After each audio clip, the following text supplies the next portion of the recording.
alcohol use had begun to rise, and alcoholism was very much on the increase.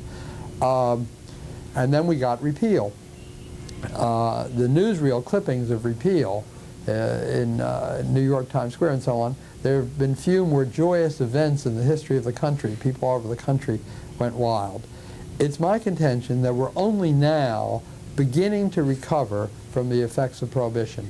It's taken us 50 years to begin to recover, and that we are now moving into a phase of more moderation in alcohol use, more controlled use, and less uncontrolled use.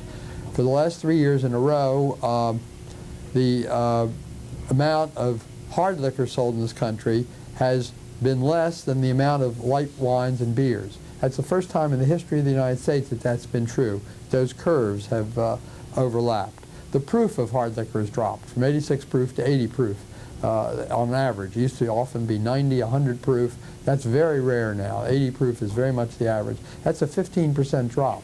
So what you have is that more people are drinking less. The absolute amount of alcohol consumed, it remains about the same, but the strength is less, and what they're consuming is less. And I think we're beginning to see a real shift in alcoholism. A lot of other things are happening too. Driving while intoxicated programs have gotten very strong, are pushing people into treatment early. Employment assistance programs have gotten much stronger, and there are many more of them, so that alcoholism is being picked up earlier. So we're beginning to get into a phase where we're really having an assault on that. And it's not just alcoholism. The other drugs use is down. Marijuana use has dropped. The age of first use, when people first use the substance, has been rising since 1979. That's 8 consecutive years, so this will be the 8th consecutive year. So that means the thing that was most frightening in the 70s was the reduction in the age of first use. People really got scared because kids in junior high school and so on were turning on or beginning to drink or do a number of things. And that's begun to change. Marijuana use is down, heroin use is slightly down, psychedelic use is way down. Barbiturate Valium use has dropped enormously in the last 4 years. So that all these things, cocaine use is the only drug use that's remained about consistent, although there's some evidence that that's going down, and certainly that its use is dropping in social class. The boom in cocaine use was fueled by the upper middle class. Expensive drug, caviar, champagne of drug, and people got into very serious trouble. People have begun to recognize that in the upper middle class, and so its use is going down, but it still has another way to go because of the drop in social class. So that all that looks pretty good. Now, how does that work? How is it possible for these aspects of moderation to occur? How can we separate controlled use and use that's connected to criminality, to all the rest of it, from uncontrolled use? It's not so easy.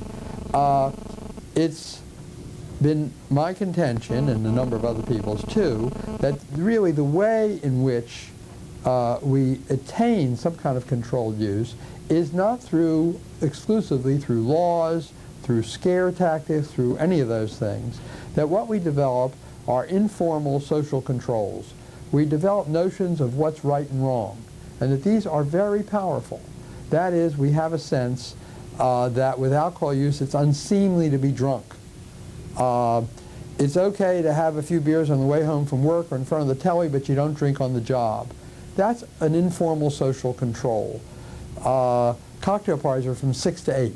Drinking is condoned but limited, and that all the social controls allow for drinking but don't indicate that, indicate that there are limits to it. That the issue between controlled and uncontrolled use is this notion of coherent, consistent limits. One of the most used phrases in this culture still is "let's have a drink." Not "let's go out and get drunk." Let's have a drink. It's a controlled notion. And say that's used much less often than it used to be. I gather that all the big hotels in New York and to a certain extent in Boston, that at what used to be considered exclusively cocktail time, people are having tea in the English fashion. So there's a lot of movement away from use toward more controlled use. And I think the same is true with the other intoxicants. Now, this is most effective when you have informal social controls that are synchronous with formal social controls. That is, that people themselves have integrated the notion that they want to use, but use in a limited, way that fits with their notions of what's appropriate. And the formal social controls, the legal controls, the institutional controls go along with this.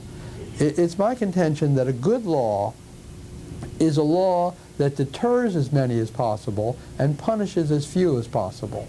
A bad law is a law that deters few and punishes many. And that's what we have had in many of these areas. When you consider the laws about intoxicants other than alcohol, when you have a situation as you do now where 60 to 65 million Americans have used marijuana, you begin to wonder how many people have been deterred by the legal situation. The same with cocaine, the same with other drugs. And so that you have a situation where you have very punishing laws very often and very little deterrence. And that leads to a condition where many people begin to think of themselves as enemy deviants rather than friendly deviants. And that's what you had during Prohibition. Alcohol use was widespread. People thought the law was bad. The people began to be enemies with the formal social controls, the institutional and legal structures. And that is a difficult situation for a culture. The reason that that's particularly important is because we could be moving back towards that situation. We have the same situation we had toward the end of the 19th century. We have increased moderation, things are going down, and with the increased moderation, with the idea that things are better, law enforcement, prohibitionistic sentiments and so on, instead of getting weaker, instead of understanding and paying attention to the idea that we're moving into a more moderate era, they get stronger. And that the attempts at more law enforcement, at more punishment, are getting stronger. Government activity is extremely powerful. We have a wild card at the moment in that, and that is AIDS. And AIDS may be a factor in how we think about prevention.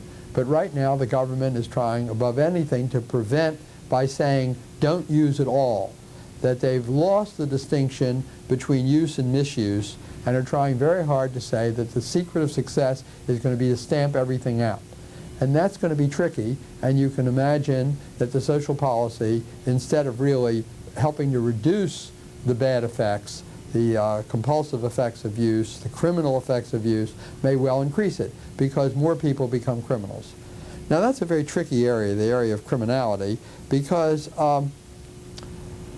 the studies don't tell you very much. The fact is that a lot of crimes are associated with intoxicant use, chiefly alcohol, of course, which is the most used intoxicant, but with other intoxicants too.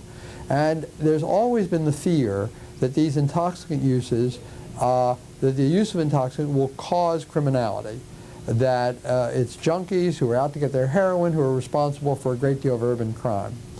Now that's a very attractive proposition. You know, what the hell? People who have a heavy heroin habit, or nowadays a heavy cocaine habit, are really using a very expensive amount of an intoxicant. And where do they get the money for it? And the idea that they get it from crime is one that, to a certain extent, is obvious and is true. Just how much it's true is a matter of considerable debate. Whether or not they were criminals first and got into a variety of drugs as part of their entire lifestyle, or whether the drug use took them to criminality is been argued again and again. And it seems to me that the preponderance of evidence goes to the fact that criminals use all kinds of things and continue their criminal behavior. How much of it actually they steal or do armed robberies or the other things in order to get the money for their drug use is complicated. Certainly with cocaine, so far there's been little evidence that this sort of criminality occurs. Certain kinds of things certainly occur. Prostitution, for example, is a very common way for women to get funds for their use. A certain amount of using up savings, funds that are available within the family. If you want to call that stealing, a kind of a white-collar crime, there's no question that that goes on. The people go through a great deal of money in order to fuel their habit of their own and the people close to them. But that's not usually what we think of as criminality. The kind of fear stuff, the fear of armed robbery and assaults by a drug-crazed junkie and so on, that politically is used to indicate that we need more law enforcement, that we have to move toward prohibitionist sentiments and the moral rigors of the anti-drug use campaigns.